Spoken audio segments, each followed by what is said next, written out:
Kesi ya jinai namba 25480 ya mwaka 2025 inayowakabili viongozi waandamizi wa Chama cha Demokrasia na Maendeleo Chadema wakiongozwa na makamu mwenyekiti wake wa Tanzania Bara John Heche, iliyofunguliwa na aliyewahi kuwa makamu mwenyekiti wa chama hicho Zanzibar Saidi Isa Mohamed na wenzake wawili Ahmed Rashid Hamis na Maulida Ana Komu, imepangwa kusikilizwa kesho Jumatano Oktoba 15 mwaka 2025 chini ya Jaji Awamu Mbagwa.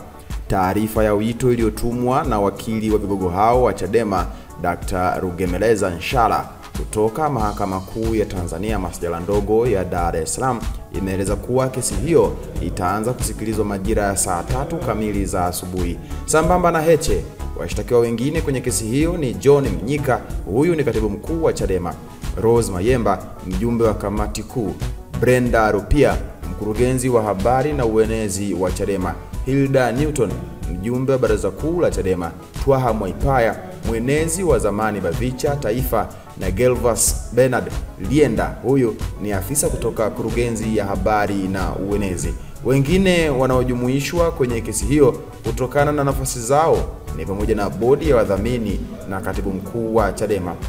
Washtakiwa wote hao wanadaiwa kukiuka amri iliyotolewa na Mahakama Kuu ya Tanzania Masjala ndogo ya Dar es Salaam Juni 10 mwaka 2025 iliyopiga marufuku wadaiwa kujihusisha na shughuli zozote za kisiasa na matumizi ya rasilimali za chama hadi hapo kesi ya msingi inayoendelea mahakamani hapo inayohusu usawa kwenye mgawanyo wa mali baina ya Tanzania Bara na Zanzibar inayosikilizwa chini ya Jaji Hamidu Mwanga itakapotolewa maamuzi.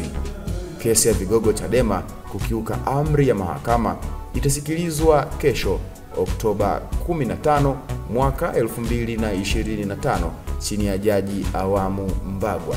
Maoni yako ni yapi? Nione kwenye comment maoni yako, itakuwa sadakta sana.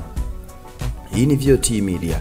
Wakati wote sisi tumechangamka. Hamasa ni kuendelea kusubscribe katika YouTube channel ya kwetu. Subscribe, like, comment, share kwa ndugu jamaa na marafiki ili siku zote wasiweze kupitwa na taarifa zote muhimu ambazo zinakuwa zinatoka kwetu.